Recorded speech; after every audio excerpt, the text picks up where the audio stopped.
The Tairyou Jigoku is part of the Simple series, and people who have heard of those before already know it's time for some trashy low-budget entertainment, something everyone needs every once in a while.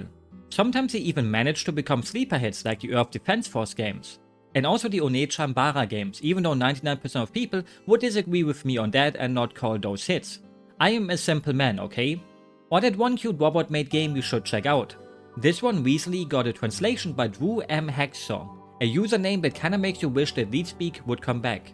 If I would ask you what you think is creepy, how many would say bugs and insects? Probably quite a lot. Even an old grandma can be creepy. Yes, grandma, I will get a girlfriend soon. Probably. Family meetings suck. Everything is creepy to a specific person. I could be creepy to you. This could be foreshadowing if I ever become big on YouTube, since the bigger the subscriber count, the bigger the chance of you hitting on your fans in weird ways. This game is the perfect game for you if you hate them, or me because I do feel like a bug sometimes, like Gregor. Ever heard of exposure therapy?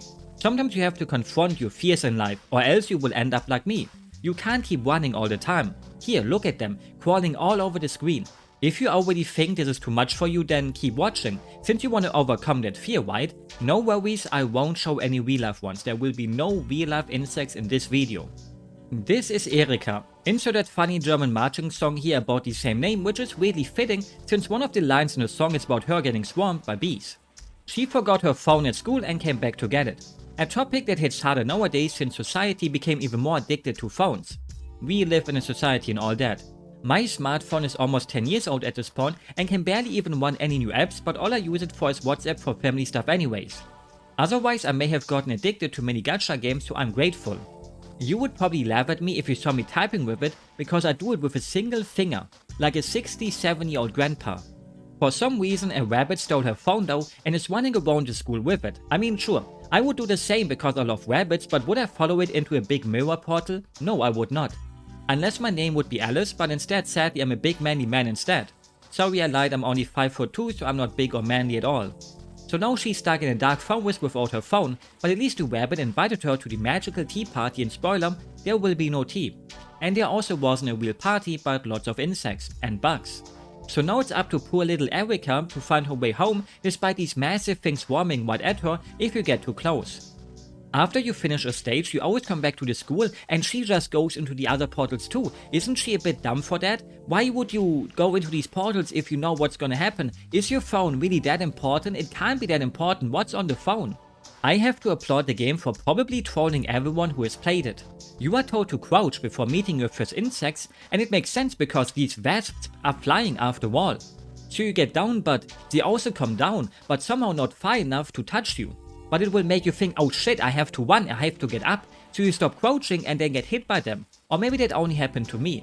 I hate them for making people think that bees are also dangerous when they're not really. Sure, bees can kill someone and all that, but it's unlikely. Be nice to those fluffy little things. I asked myself the question, what would I do in this situation while I was playing the game? At first I thought I would rather die than have this happen to me, but I'm gonna be honest, imagine this scenario. These big buggers all over your body and trying to choke you to death kinda by swarming you and heating you up or something, like bees do against those killer hornets. Even though here you die because you got too creeped out, which never happened to me unless I did it on purpose. I played on the normal difficulty and it's very nice to you because it takes a long time to pass out and die. You will pretty much always be able to free yourself before it's too late. Your life is in the top left corner, and the longer they stick onto you, the more it fills up. Wow, it's just like in my favorite slice of life manga Kaiji. Life is suffering with how often my favorite manga go on hiatus. The more signs show up, the better, right? Because they surely mean happiness and happy. I love being happy, yay for happiness, I hope you're happy too. She's so happy because she loves bugs, trust me. Back to my earlier thought of, would I really want to die like this? Hell no, I wouldn't. Imagine how long you would have to accept this fate. It's like getting into a knife fight and slowly bleeding out instead of someone hitting one of your arteries and you spray around like a beautiful fountain before your lights go out in a few seconds. One of those is way more comfy than the other because there's no time to think. Did anyone ask for my opinion on this matter? No, also, so back to the game I guess. At points you are told to catch the rabbit since he drops keys or other items, but it's not a challenge at all. Normally it should be because he's a rabbit, right, and rabbits are fast. Look at this area where you have to catch him for the first time. He does not even try to run away. I thought they made this part so big since he will zoom all over the place, so you have to run after him like an idiot with tons of insects coming after you too, but nope. And that goes for the whole game. Now you might think yay, and yes, it maybe would have been annoying, but sometimes I want to be annoyed. I want to think, fuck you game, why are you making me do this? There's none of that here. Except that at one point in the game you have to backtrack a little bit, but it's not too long. The thing that disappointed me the most is how I wasn't scared at any point. At first the game got a few disgusted noises out of me when a random insect appeared out of nowhere close to the screen, but at no point did I ever think I'm gonna shit my pants. I know horror is subjective and all that, but I'm a big scaredy cat. The question is, did the game try to be scary, or was it always meant to be a bit more like a trashy horror flick that you enjoy for being stupid as hell? A mix of both probably. Horror isn't always about the scariness, but also the creepiness. Perfect horror would have both things. Here you mostly are left with the creepy part, but even then it's not really creepy. I think for me it comes down to there being too many enemies on the screen and how predictable the game is even after just a few minutes of game time. The game is too nice to you. It does not switch up at any point. You see a big group of enemies and one pass, try to jump over them, or maybe use some of your weapons which I rarely have done. It does sometimes just drop enemies on top of you like these leeches, but it was just lame, it wasn't really even a jump scare. Every stage is the same basically, except for where it takes place. It's inspired by Alice in Wonderland, so you got all the places you would expect. A forest, a castle, and my favorite part of the book, the sewers. It has been a long time since I last read the book. I never actually read it, but I watched the movie and the TV show as a kid, but I'm sure there were sewers, somewhere, probably. You go in, get a few new enemies, find a rabbit who drops a key, and then find the exit and fight a boss. And most bosses can be fought with the golf club, at least that's how I did it. But what if I told you that you're kinda meant to kill the bugs and then pick them up and throw them to deal damage? Something the game never taught to me, or maybe I missed a single letter from the rabbit where he mentioned it. This is why emulation sometimes can be a bit tricky when the game does not have a tutorial. Normally you would take a look into the manual where it probably tells you, wow, you can throw these buggers. Who would think that when you knock an enemy out you can press R1 to pick it up? And the funniest thing is, the game expects you to do that. A girl who does not enjoy being near them, just grabbing them like this and throwing them, why would the game do that to poor Erika? Because to get a good ending, you need to have thrown at least 50 enemies. I miss the time of games having super weird requirements for certain endings. I sure love to play a game where at the very end I have to pick a color to decide my ending instead of actually having my choices meant something. My tactic of using the golf club has worked for every single boss till I got to this lady, where you need to throw the enemies. My golf club did nothing this time because you can't smash the flying ice back at her. So I tried out everything I felt that was possible, but no, there's nothing I could have done. Famous words from my favorite gamer. There's a letter that says you better bring your eye drops, and I thought, oh, maybe I have to find them in the stage and then beat her with them, so I got them this time and they only knock out the ice again. So I was out of things to do except for looking in the Spanish playthrough of the game and seeing you can pick up the enemies and throw them extra far when jumping. Makes sense for the game to bring in something that makes you think, okay, that's kinda weird, just like the boss design. All the other bosses before this one were real life insects and bugs. Like a big moth that looks quite beautiful with the eyes on the wings, a big ugly fly that farts on you, yes, it really does fart on you, or maybe I'm too pure and don't see it as shitting on me. Maybe it's both at once, who even knows, does it matter? And a giant snail slug thing that looks more like a taco to me. Now I'm hungry for one. Too bad there's no good Mexican places near me. I really want to eat genuine Mexican food for once in my life, so why is there this random lady as a crab now? Because the Japanese town stage doesn't only have insects but also yokai now, like little master hands from Smash, flying dolls that are really cute and well, the flying eyeballs you have already seen in a boss fight. It's a welcome change but also just feels so random at this point. Even though most stages include enemies that are not bugs like the forest Osiris toads. These must be the happiest toads ever with how many big insects they can eat here, if they even fit into their mouths. And the sewers had rats with rabies, probably. Make sure to get checked if you were bitten by animals that looked a bit crazy. I can bite too, luckily I'm not crazy. I just racked up my frogs on the final boss of the game, the rabbit himself. He's so cute like this. It does not matter if you hit something with the thrown insects. Just smash them, pick them up and throw them randomly around so you get the good ending, because otherwise Erika does not get her phone back. So you will pick up and throw the insects, do it for her and her phone. Because then she even gets a call from her senpai, how kawaii, sugoi, sorry. We all have different insects and bugs that make us think, no way in hell would I want this to be in my room. For you maybe it's big spiders, and the spiders in this game are very tame. There is no big hairy tarantula or anything like that, just these fellas in the very first stage. Even the OG Resident Evil 1 spider will probably make you feel more creeped out than these. Don't even have to bring in the one from the remake, because that fucker gave me nightmares back in the day.